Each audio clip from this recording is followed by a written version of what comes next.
We had some major events happen within 24 hours in Formula One, so let's cover them now.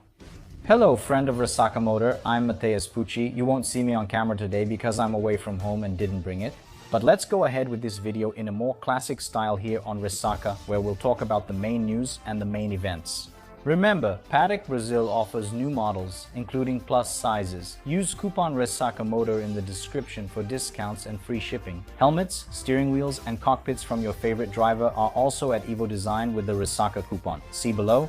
Well, besides the Red Bull launch, which we've already made 2 videos about here regarding the Red Bull Ford situation, we also have Cadillac hitting the track for its first shakedown with the 2026 car, which is obviously a big achievement for the team. Since it's a new team, they're starting from scratch, so for them, it ends up being a great accomplishment.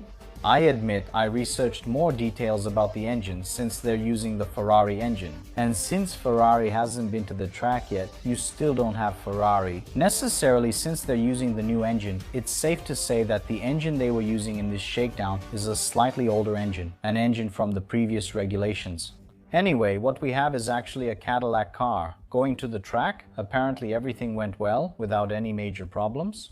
Valtteri Bottas and Sergio Perez praised the tests and spoke highly of the team, which will attend the pre-season tests. From January 26th to 30, the sessions will be closed with no television broadcast for these tests. And they've also unveiled a special livery just for the tests. It's not yet the actual livery for the season itself. The car has the big Cadillac logo and all, but it's mainly a major milestone and achievement for the team.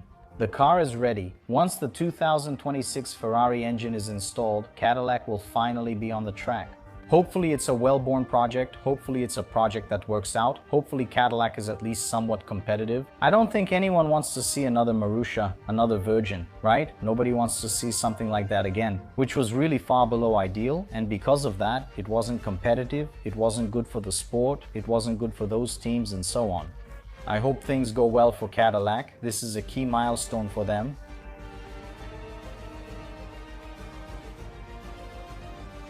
Leaving Cadillac and moving to Ferrari's Reds, we heard Lewis Hamilton will get a new race engineer in 2026, which was expected, right? This was expected. We've said since last year that things between Hamilton and his engineers seemed off, though Ferrari publicly denied it multiple times. But it was obvious from Vassar's statements and everything else. I made a video about this here, more towards the end of last year, something like that, talking about this topic. And in the end, the obvious happened. Lewis Hamilton will have a new engineer. It didn't work out with Riccardo Adame. And in the last race, there was also some tension there, where Hamilton thanked the team and everything. Adam didn't respond. Then Hamilton asked if they got the message, and Adam said, "We were here talking," and all that. It was good, and the guys let it go, right? You can see Adami had no goodwill, and honestly, we don't have it here either.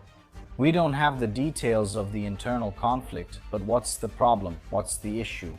Why wouldn't you want to work with a 7-time world champion and the most successful in the category? Either Hamilton is difficult or Adam has an issue. Clumsy, at least in my view, it can only be one of these 2 situations, right? So, anyway, Ferrari still hasn't announced who will replace Adame for Hamilton. Anyway, we'll stay on the lookout to see if someone will be able to have that spark, right? This partnership with Hamilton will really be able to have that relationship, a friendlier relationship with Hamilton, and with that, both of them moving forward together. Hamilton, who spent many years there with Bono at Mercedes, it worked out really well. So, leaving that dynamic for Ferrari's dynamic wasn't the best situation in Hamilton's life. On the other hand, there have also been a lot of rumors about Ferrari's engine. People talk about an engine that's behind schedule, they talk about a delayed car, and they talk about a revolutionary engine. In other words, you have those rumors that are always very, how can I say, contradictory. We haven't reached that point in the season yet where Ferrari is a second faster than everyone else. Although I already have a video prepared here for you, where we are going to talk about some of Ferrari's solutions that could indeed make a significant difference when it comes to Ferrari's performance in 2026. But even so, we still haven't reached that point in the season that we joke about, where Ferrari is necessarily going to be much faster than everyone else.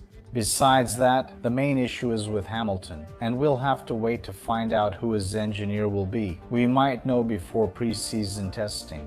That sounds great, but Ferrari, I'd like your thoughts and expectations on the Adam and Hamilton partnership.